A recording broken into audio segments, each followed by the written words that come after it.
उसने जो मेरी ओर कान लगाया है, इसलिए मैं जीवन भर उसको पुकारा करूंगा। सोमवार 25 सितंबर 2023। आज के मनन के लिए मैंने आप ही के लिए चुना है प्रेरितों के कार्य अध्याय 5 और उसका 39वां वाक्य। परंतु यदि परमेश्वर की ओर से है तो तुम उन्हें कदापि मिटा ना सकोगे। कहीं ऐसा ना हो कि तुम परमेश्वर से भी लड़ने वाले ठहरो।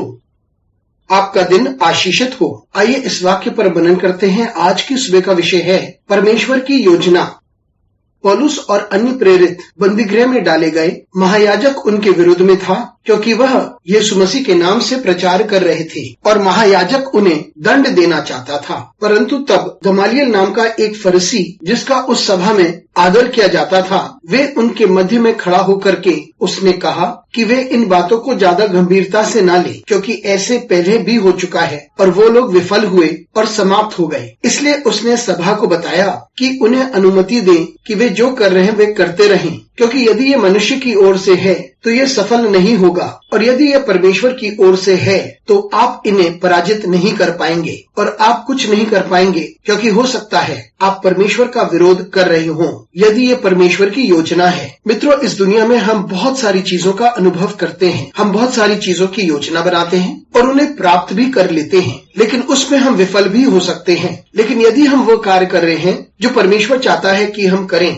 यदि हम सेवकाई करते हैं और परमेश्वर की योजना को पूरा करते हैं, उस वक्त हमें किसी भी प्रकार का विरोध करना पड़ सकता है, लेकिन हमें कोई रोक ना पाएगा। जब हम परमेश्वर की योजना के अनुसार हैं, तब महान और पराक्रमी काम होंगे और उन्हें कोई रोक ना पाएगा। कितनी भी चुनौतियां आ जाए, दुनिया की सारी सामर्थ उसे रोक ना पाएगी। इसलिए हमें समझना जरूरी है कि हमारी योजनाएं विफल हो सकती हैं, लेकिन यदि ये परमेश्वर की ओर से है, वो कभी भी विफल नहीं होगा। परमेश्वर हमें आगे की ओर अग्रसर करेगा और कितनी भी प्रभुताएं हों, ताकत और क्षमताएं परमेश्वर की योजना को ना तो रोक सकते हैं, ना समाप्त कर सकते हैं। तो इस बात से निश्चिंत रहें कि यदि ये परमेश्वर की योजना है तो कोई नहीं, कभी नहीं उसे रोक पाएगा या समाप्त कर सकता है। जब परमेश्वर हमारे लिए योजना बनाता है तो वह उसे अद्भुत बनाता है। वे अद्भुत होता है और भय योग्य होता है। आइए हम इसके प्रति समर्पित रहें। अनुग्रहकारी परमेश्वर स्वर्गीय पिता, तुझे धन्यवाद देते हैं, तेरी स्तुति करते हैं, तेरा आदर करते हैं और तेरी महिमा करते हैं। हमारी सहायता कर परमेश्वर, ताकि हम तेरी योजना को अपनी जिंदगी में समझ सकें और हम अपने आप को तेरे हाथों में सौंपे। हमारे साथ परमेश्वर तू बना रहे, यीशु मसीह के नाम से मांगते हैं, आमीन।